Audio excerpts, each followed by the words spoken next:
Donc, Kabine Batelema pour embrasser le biseau, pour embrasser la biseau, pour embrasser quelque chose, pour embrasser le corps, tout le monde tout le monde vraiment sollicité pour la satisfaction de Yambo.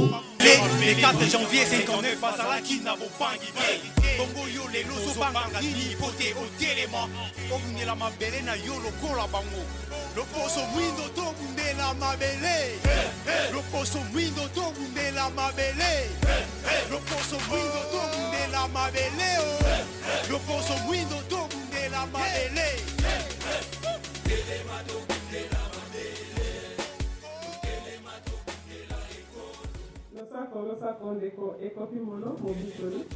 Lusako lengua kabisa ya Kongo.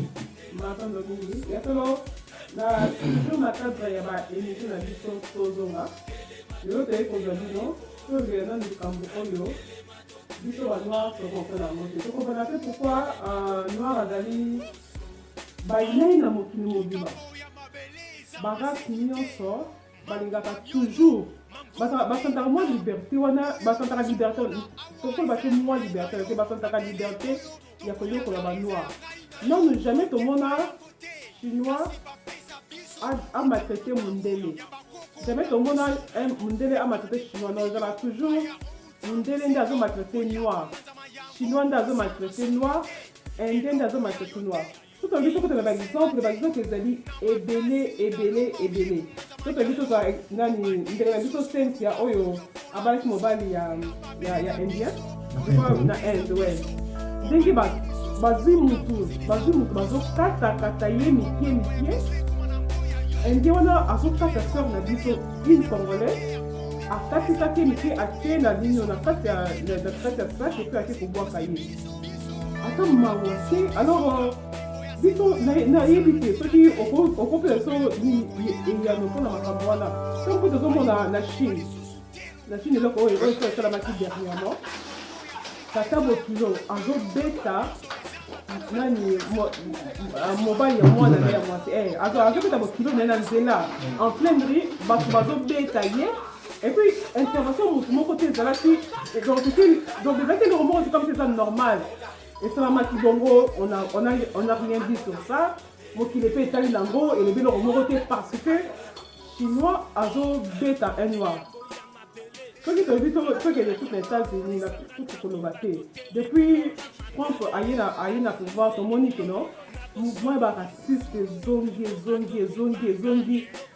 bazako boma bazako nyokola.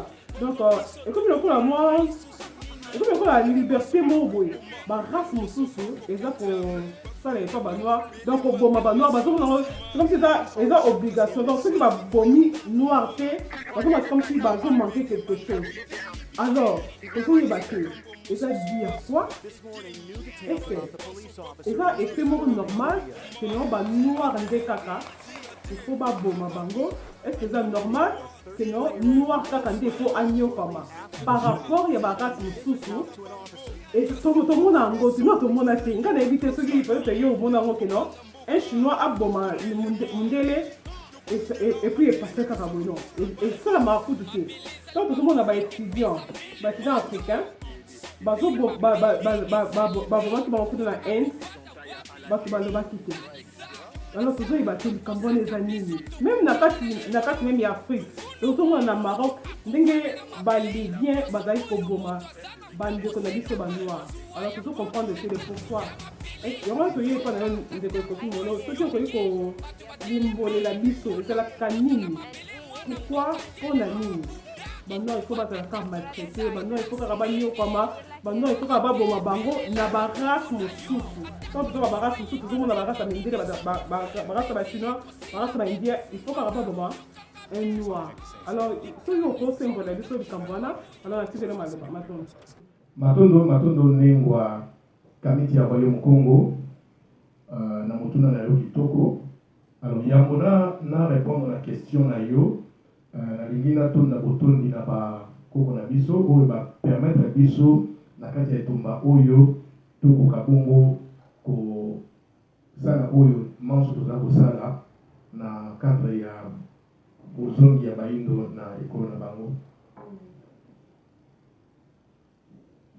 Et là, comment vous posez question, c'est une réalité. Au bisogno se trouve na poto, tout ça comme on a, pe to iko soso la ezali au solo.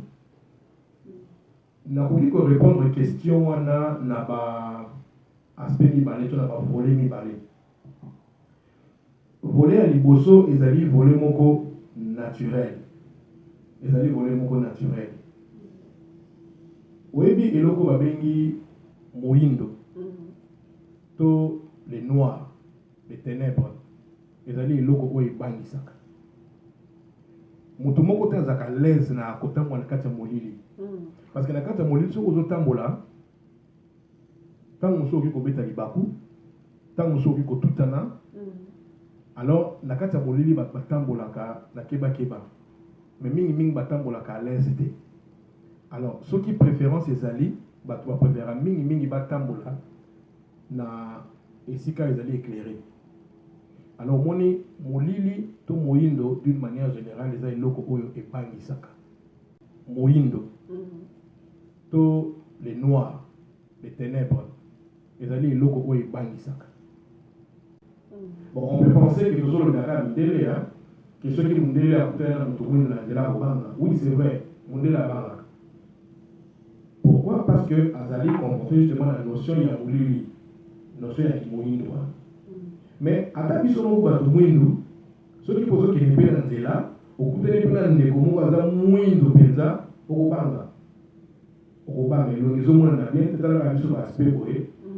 So au coup de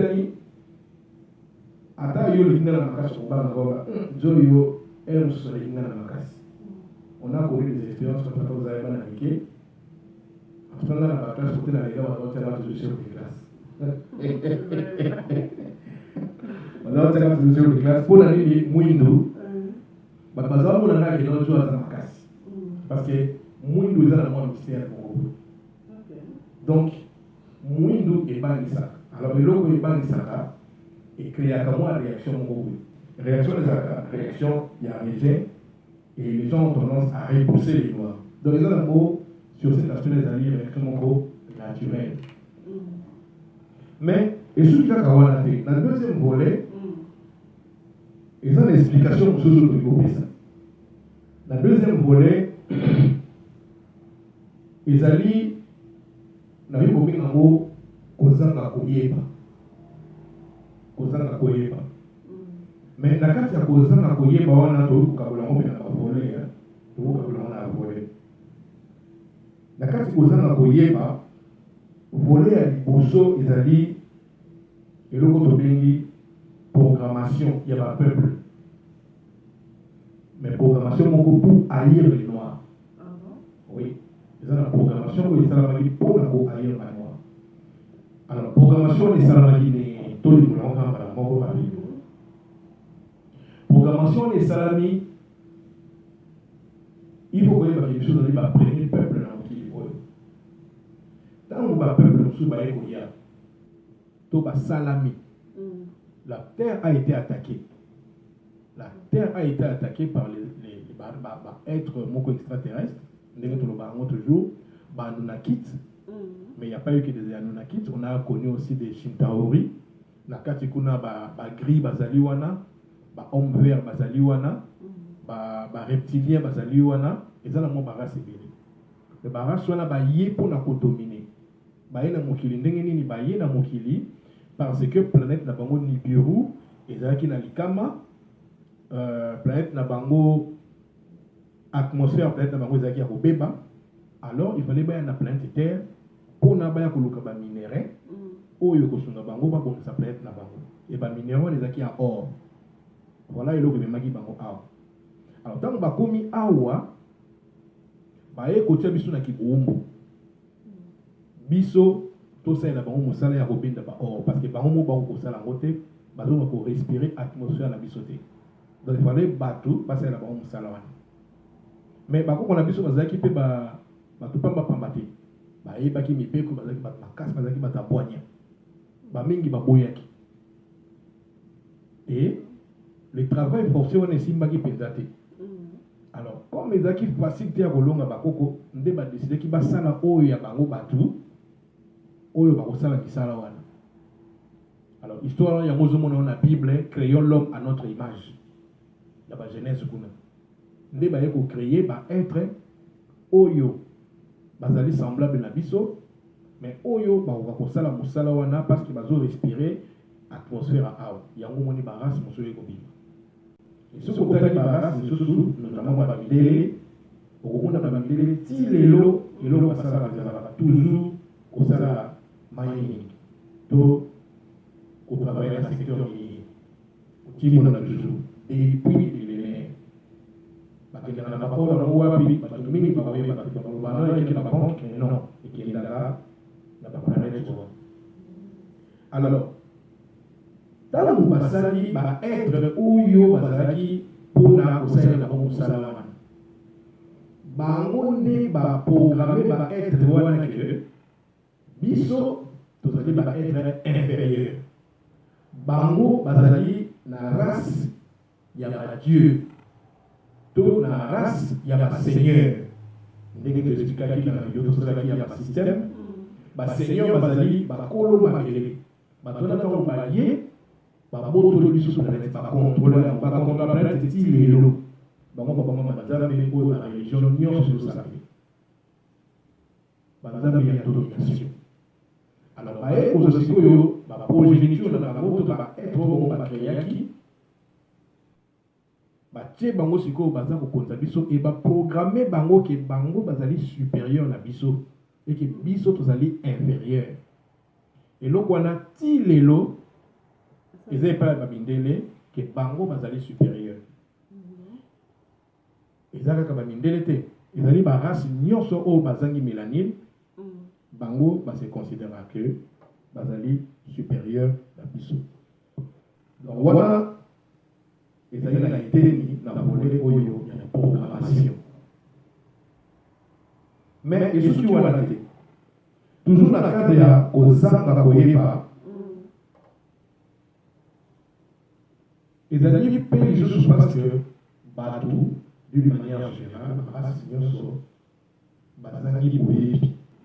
Ezali mpe lisusu raison mosusu na notre volet oyo eza kojustifier que bato bayina banoir. Pourquoi? Parce que bato oyo baprogramaki bato bayina banoir, le même personne là na âge universel, parce que âge universel ezali âge ya renaissance to âge ya révolution, parce que makambo ebandeli à zéro. Alors ça fait que unification ya bapeuple il fait kota bapeuple il faut balamuka bayebana comprendre question ya bacouleur et question ya bacouleur ezali nango en réalité eza nango eloko ya gravité et kokoma grave parce que il y a eu programmation ya bakali ya mbemba pour diviser le peuple, mais surtout punir bapeuple bakokona biso oyo bango baboyaka kosala mosala bapesaka bango ntango bayaki ntango batona bayaka koyiba baminere.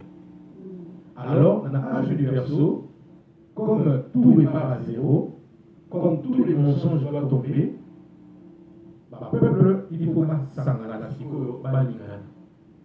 Alors bakali ya mbemba sikoyo bango bakolingana te parce que c'est pas peuple basangani, c'est-à-dire que eux ils ont perdu. C'est-à-dire que leur royaume il y a division pour régner et courir. Alors, bango il ne faut pas créer sikoyo division, pas créer inimitié, pas créer la guerre, mais pas créer, pas monter les peuples contre d'autres peuples. Et mingi, pas monter la race contre la noire qui sont les premiers habitants sur cette planète. Donc, dans la trois volets, il y a un monde des amis qui justifier le pourquoi oyo batu bazali koyina to barasi tout bazali koyina pepe baza konyokola banoir ebandi lelo te eza masolo oyo ebandi depuis kala déjà en tout cas durant les 400 ans oyo eleki tomoni banoir basouffre mingi na masolo ya esclavage. Tomoni na Afrique du Sud apartheid ezalaki biso tomoni esclavage, tomoni colonisation. En tout cas banoir basouffre mingi na niveau États-Unis ségrégation, tosouffre mingi. C'est vraiment vers la fin il y a 18e siècle, 19e siècle nde makambo wana ekoma kodose. Pourquoi? Parce que ekoma ki déjà fin il y a 20e siècle où ezalaki âge ya poisson, millénaire ya poisson. Avant tout ya kokota na millénaire autre côté sikoyo 21e siècle où babengi yango âge du verseau epai wapi bato bakozongela boyebi. Donc dans un premier temps il y a envie kopesa oyo yango wana oyo ezali ko justifier une amitié entre les peuples, mais mingi vis-à-vis des Noirs. Donc dans l'histoire, mais aussi dans l'actualité. Bien sûr, maintenant, mingi toi qui n'est au lobby, d'un PC point de vue pourquoi les Noirs bazar pour souffrir. Alors question il y a mis balais a été. Donc on a toyebi pourquoi. Alors qu'est-ce qu'il faut faire? Et donc on y a essayé tout ça là. Pour remédier dans la situation. Comme ça, le peuple est la race est respecter le peuple noir. Et c'est un biso noir, tous à la ndengeni, c'est tous ça la nini. Na pesa bino maloba matondo nengwa kamiti ya Royaume Congo. Question les question ko kitoko mingi. Ya yambo eloko esengeli tout ça là. Il faut biso baindo totika ko se victimiser. Ceux qui ont témoin dans mon kili oyo en pensant tout en disant que batu balingara bisoté sans le savoir tous allez qu'on appliquer une loi et attraction oyo tous ako benda batu balinga biso. Or biso il faut tous ala positif. Parce que ce qu'on tamboui dans négatif, on peut justement batouana par attraction, batubaya va continuer konyo konabino juste parce que bozo kanisa ndengwana to bozo confesser ndengwana et que na ndengwana. Ça veut dire que non to banda ko kanisa que non batunyo so banda linga biso. Non, batunyo so ba ko linga biso te. Biso il faut to tika ko se victimiser. Moi mingi to mona bitumba ozi.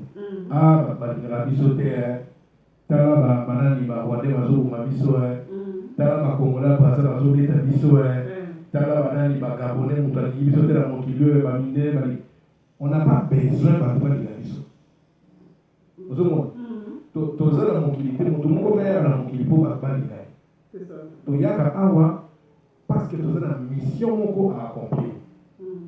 Alors focus na biso ki eza na mission oyo biso toza nango pour ça il y a ça dans mon kili oyo. Et donc oui vous allez ba éternel victime. Donc le quoi il faut ya mwana il faut tout le monde là victimisation wana. Et le quoi ya mibale ezali ndi na auto lo déjà awa soki batu batala biso d'en haut. Ezali parce que ils ont été enseignés comme ça. Ils ont été programmés comme ça.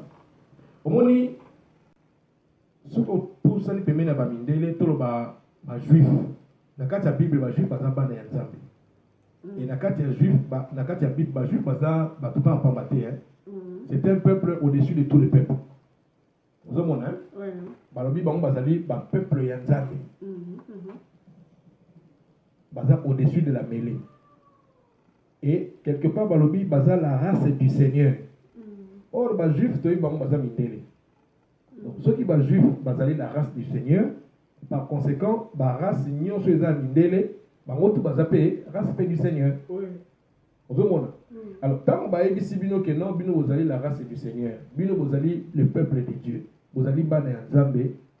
Vous allez programmation au bâti bino que vous allez supérieur. Vous avez et là, on est ça là que bango vous avez un complexe de supériorité par rapport à biso. Mais bon, nous avons toujours quelque chose d'inférieur vis-à-vis là-bas. Il y a un mouvement, tout à l'heure, un mouvement, il y a white supremacy. les États-Unis, l'Europe, comme partout, il faut que vous alors, pour y aller, on a des programmations, mais il y a des réalités. Parce que c'est aujourd'hui, tout le monde a un peu moins. Tout le monde a un peu moins. Moi, parenthèse, mon bouquet sur la réalité. Parce que, on va l'oublier. On va aller à la supérieure. Mais c'est ça, solo. Non, c'est de la bêtise. C'est complètement de la bêtise. Dès que l'on est pour le Bahawa, les peuples noirs, les peuples bantous, les peuples qui ont habité la planète Terre avant le peuple russe. Tant que la race qui nous a créé, il y a eu un génocide où ils ont continué à tirer l'eau. Dans l'Amérique latine, tout cela qui n'a pas noir qui habitait là-bas, mais les loups sont toujours dans l'histoire, on va nous parler plus des Mayas, des peuples Mayas, des peuples Incas. Si vous avez un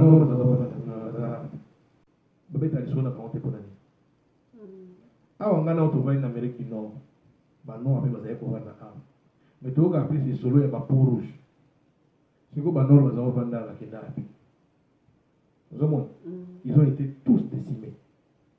Ce qu'on a dit, cela pas peau rouge, au plus de Awa. Ils sont sur l'exception qui va Outa, va côté à Inde, va Katissa, va Sibérie, va Ya, va les Cannes Europe, va Nord, si va Ya Koto. Nous avons basé à Koto. Donc les Noirs ont été décimés. En Europe, les Noirs va Salaka Kuna. Mais ils ne savent pas qui va, ils ne savent pas comment on va. So que Nazi, dans le Japon, les Noirs étaient là-bas. Les Japonais noirs. Il y a un monde même qui Kawasaki, Yamamoto, ils ont Kombo puis là il y a comme africain. Bato bazo tanga ba omona ke ba livre zali ba japonais oya bato mwindu bazali. Mais le lo ba kenda wapi. C'est ça. Donc on va regarder dans le copie bolo. Donc pour résumer donc ba premier habitant il y a Mokili. Voilà. Dans Mokili et Salamaki. Donc, ils ont dit noir. Alors, c'est on autres dit, parce que le billet de Zamasalaki Batou, à ça qui a donné Eve, à ça qui a donné Eve, à ça qui a marché dans le jardin, c'est que, au contraire, il dit que c'est quand on a, alors on a une question pour que c'est et na contredit bibliothèque. Biso toujours ba likambo ndenge zali. Na ko invité ba ndeko ba kota le tozana poto sur une occasion ngolu ya oya na poto pendant que bana biso ba kai na Afrique ba complètement déconnecté dans la connaissance. Du tout y a, c'est-à-dire que ce que nous avons lobby likambo beaucoup au kota pour vérifier. Ba de ba kota ba la recherche sur classification ou évaluer les scientifiques sur ce qu'on appelle un être humain, human. Au monde que na mot human man ezali yoruba anglais ezali le rôle mutu et you est la kisi couleur. Donc ce côté human est la kisi homme de couleur. Homme de couleur. Si on a mokili o banan babinga bomba homme de couleur. Bato baza mwindu ne babinga bango ba homme de couleur. Or ce côté la classification ya ba human au monde qui va homme de couleur, bangonde bazali les êtres humains. Selon la définition, il y a moana et ça va tout le monde. Ba oyo nyonso ba esima bazo benga bango en anglais évidemment mankind. Lolenge ya batu. Il y a une différence entre human being na mankind. Lolenge ya batu. Donc, je vais mankind, je vais human being. Parce que you est la mwindu. Elle est la couleur. Vous comprenez? Alors, dans la classification, il y a Batou. Batou, bazalaka classifié pour nous la mutu. Il y a solo, il faut la mutu mwindu. Pourquoi? Parce que mwindu, il y a un monde qui a tout à l'heure, mwindu est l'élément de base où est le cosmos. Mélanine. Alors, Moutoutoua dans la mélanine, il y a les plus naturels possibles.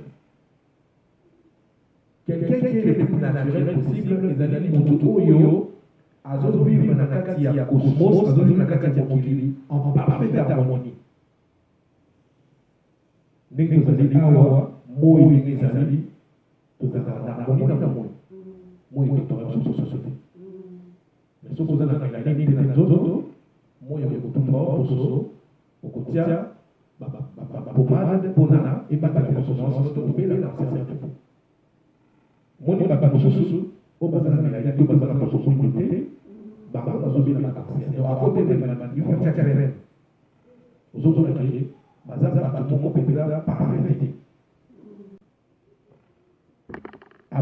Adam na Ève, ce sont des êtres oyo bayaki na mokili ba extraterrestre bango nde basali bango balobi créons l'homme à notre image.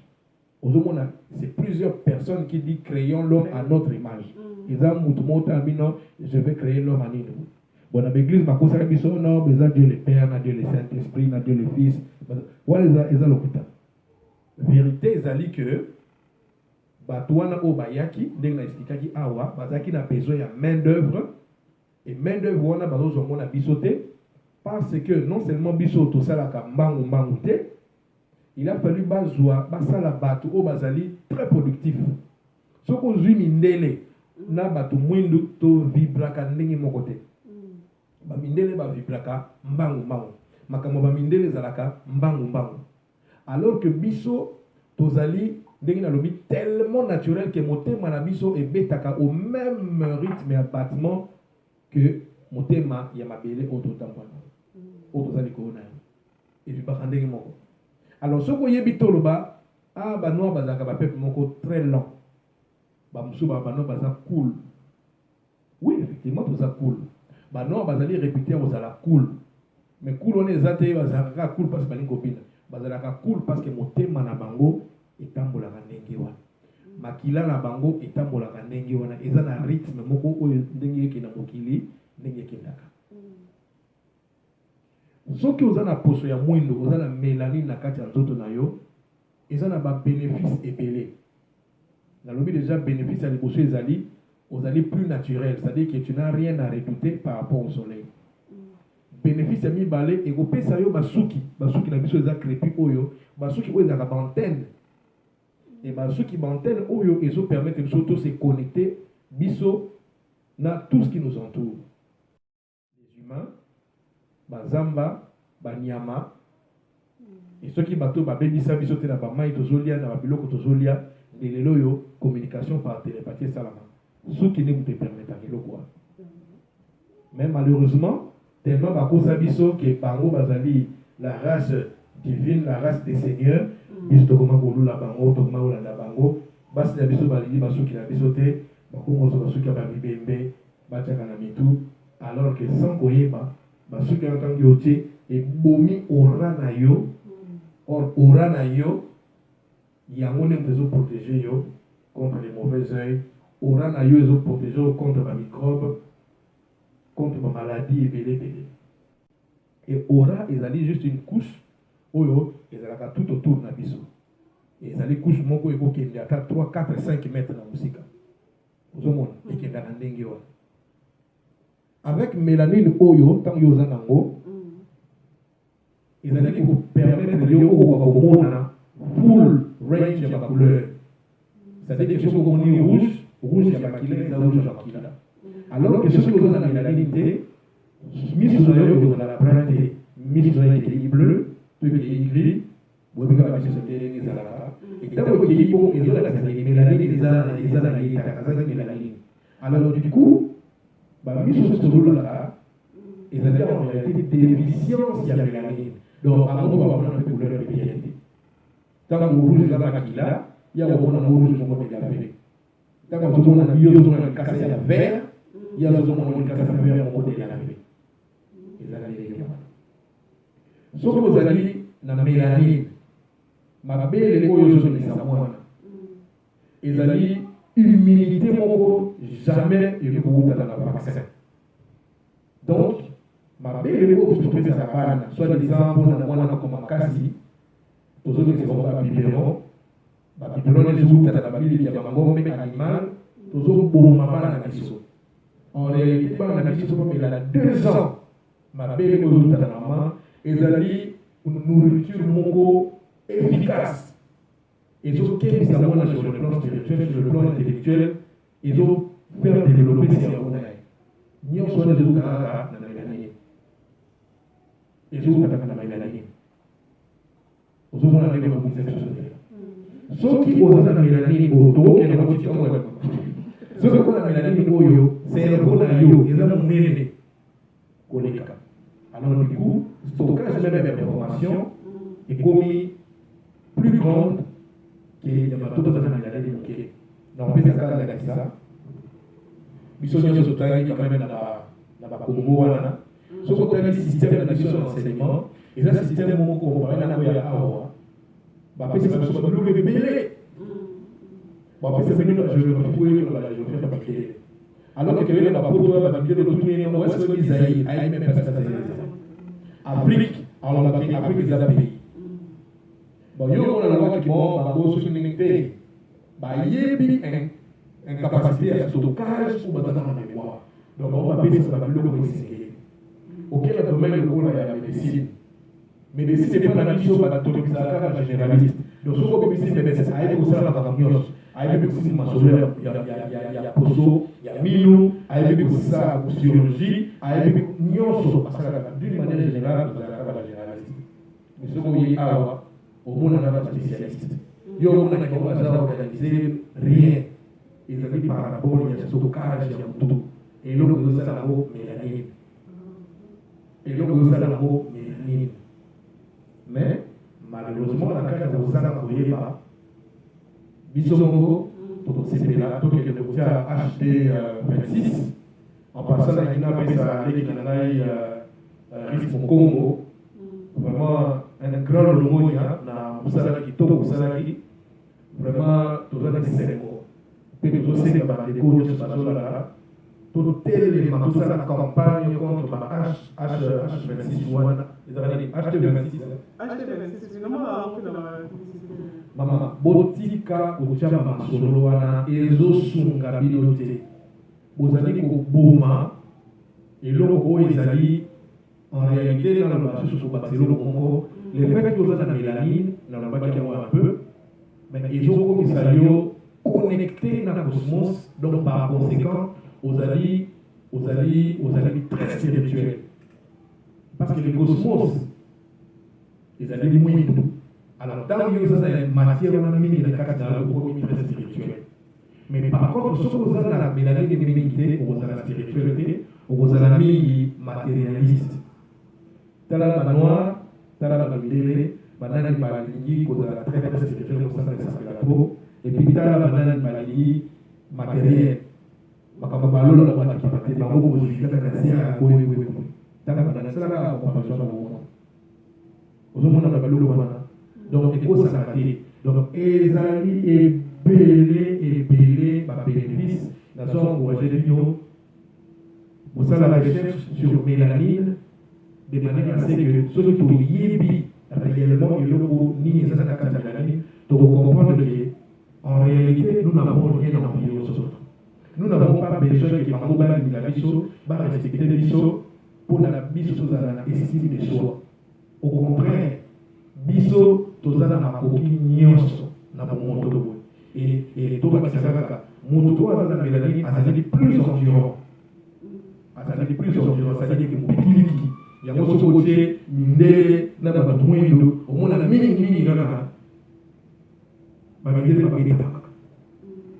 babetaka ce n'est pas pour rien tomona na ba noir ba excellent na transport pour les babangele ezaka pona na mélanine wana ce n'est pas pour rien que ozomona ba noir bazalaka na mouvement ya coordination ya nzoto mieux que babangele parce que soko na mélanine na nzoto coordination ya nzoto communauté, c'est-à-dire que démarche dans les kitoko et bineli na yo obalobuka loketo balobina bien par rapport à l'État mondela bina ona lora net moi d'intermo baeba kopina et ça parce que mélanine les athées c'est-à-dire que coordination est athée dans la Bible étant balobi ils ont créé l'homme et Dieu a trouvé que tout était bon Dieu a la qui nous a montré cette colonne parce que bateau basa toyebi ba capacité là et na kosukisa na baseka biloko mibale soki oza na mélanine non seulement ozali connecté na espace c'est-à-dire que ozala très inspiré okozala inspiré eloko domaine tobengi créativité ebandi na bato baza na mélanine mais kotala mpe babuba biso makasi pamba te babiloko ebele oyo biso tosala toyebi yango te bango bakosaki eza na bango basala télévision mwindo moto asala mwinda bampoule bato mwindo basala baavion bato mwindo basala bafrigo bato mwindo basala mais même ata bavoiture ndenge otambola na bapine eza kaka bato mwindo basala mais bachange bakombo bokoyeba te bakosa biso na makambo ebele nazosenga bino bondimela monta te bosala barecherche wana bokomona babiloko ebele oyo tomonaka na toyebiki bamindele nde basala yango bolandela yango botala soki ekopi molo akosi to soki nalobi ya solo nazosukisa mpona oloba ke na domaine ya création toujours domaine ya musique domaine ya rythme na domaine wana mpe mélanine soki oza na mélanine nde okozala le plus grand créateur na domaine ya musique. Et d'ailleurs on a lancé une défi pratiquement toutes les musiques tout le style nyonso ya musique oyo tozali na mokili banoir basala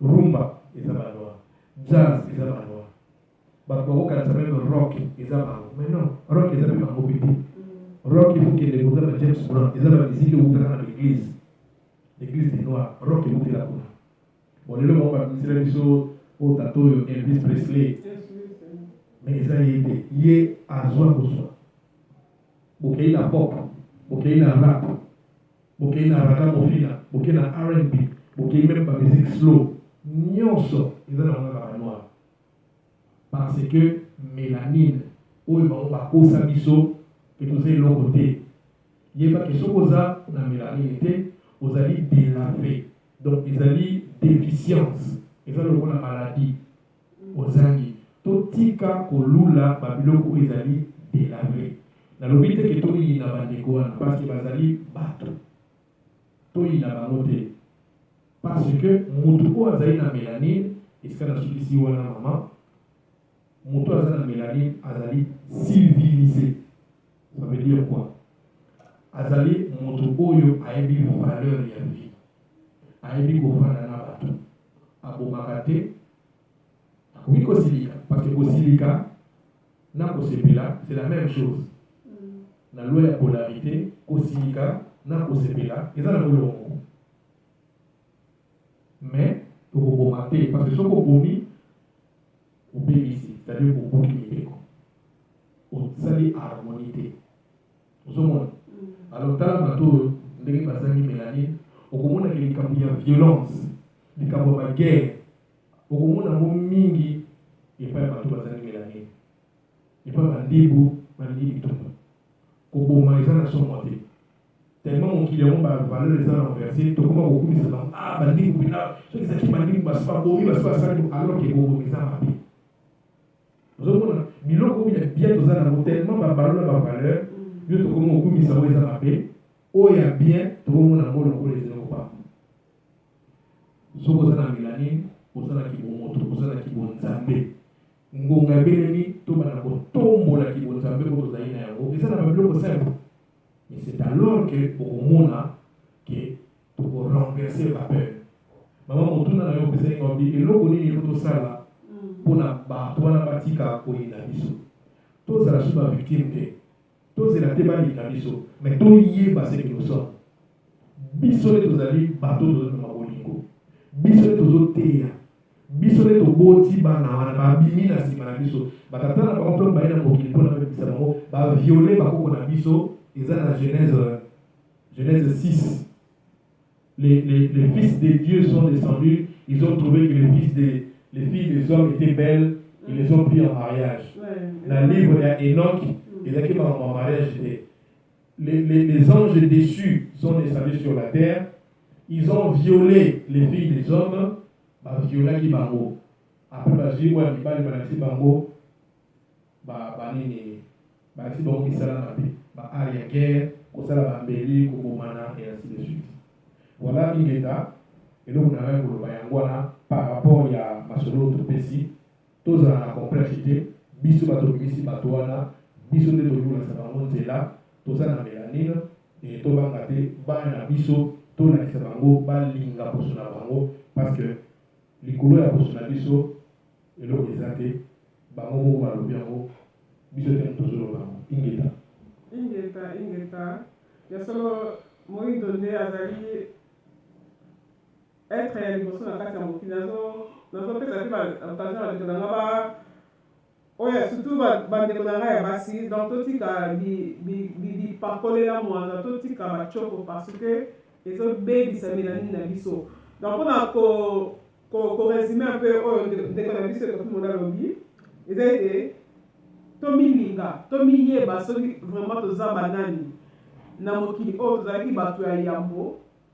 tokotikaki bato ya yambo na makambo nyonso alors juste ezalaka ke non tomilinga totika kose victimiser c'est-à-dire que non tomiyokela toka mawa te non toza bato ya esengo toza bato ya makasi toza bato ya bolingo toza bato oyo toza na nyonso donc biso nde toza na kibonzambe mais lokola toza na mokili ya libebi barenversa basituation nyonso oleke toza na kibonza basolo me bayebi biso banzambe ya mabe tokomi donc ebebisi biso donc mpona kosukisa wana ndeko liloba suka mpona tosukisa wana akotana ete bakoko na biso ya yambo nakopesa liste kombo eza koko nzala panda na koko kitele kinambu nde bakonasa yango banoir bazali na kati ya mokili alors esika bazali bazolosalo oui matondo nengwa kamiti ya royaume congo mpona kosukisa donc nalingi kaka na rapele nabeta sete na eloko moko nalobaki yango wana ebandi ntango otanga bavole oyo esalaki bato bazolinga biso te nalobaki vole moko ezali age universo et c'est très important bandeko toza na kati ya age universo bipai wapi banoir bakozongela place na bango tokoti na kati ya renaissance to reconstruction ya banoir donc tokozongela place na biso ya bato ya yambo bato nyonso mokili mobimba bakoyeba toza banani mpe bato bakoya kotombola biso bamingi bakoya kosenga biso pardon na bagénocide na mambo ebele ya mabe basalaki tokoloba te pourquoi bakosala yango mais bamingi en tout cas na niveau ya bapeuple bakosala yango mais avant eloko wana eya bakambi na bango bana ya bato oyo bakadi ya mbelo batiaki na mokili mpona bakonza biso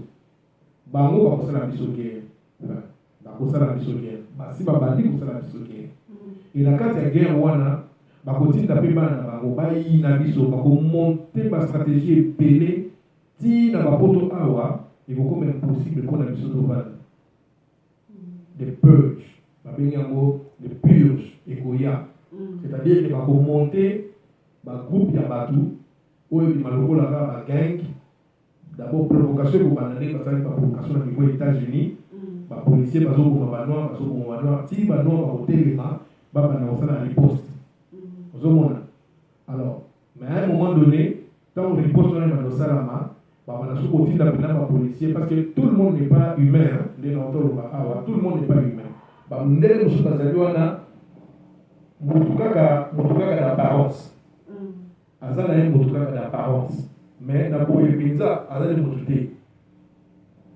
donc eloko wana efotoye bango bato nyonso te baza bato mosusu d'apparence mais na kati aza na ye reptilien bamosusu d'apparence aza motu mais na kati aza na eloko mosusu eloko wana efotoye bango tokebisa bana na biso baprovocation bapolice tokeba mais mingi mpona toéchappe eloko wana tozonga parce que na age universo bapeuple na bapeuple bakozonga epai na bango parce que bapeuple na bapeuple il faut pas se réconcilier na culture na bango il faut pas se réconcilier na bokoko na bango ekosalama ndenge wana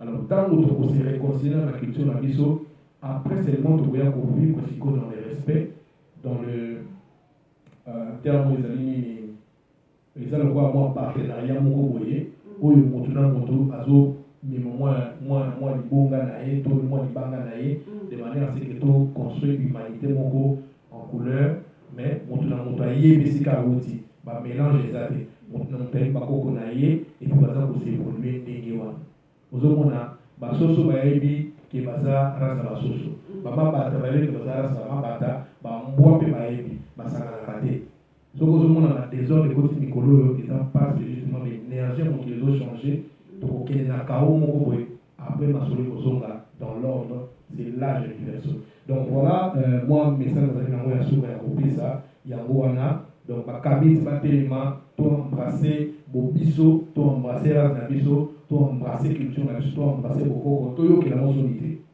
toyokela yango vraiment soni te tolakisa ezalaki bato ya yango dans l'humilité mais tokamba bato na kati ya bolingo ingeta ezalaki ebino mobile ekolo ekobi molo yibose mokikolo ingeta tozalaki bato ya yambo tokozonga mpe susu bato ya yambo mais esengeli tosala retour de camite eza mpenza soki nakoloba eza obligatoire te mais ntango yango ezali nde yango oyo esengeli tozonga na mabele na biso mpona toprépare comment je veux dire topréparer bozongi na biso ya bapremière peuple oyo tozali na kati ya mokili ezalaki liloba na ngai ya suka napesi matondo mingi ya bandeko nyonso balandaki biso kimia mbango bakoko mpe badongo ezala na bino matondo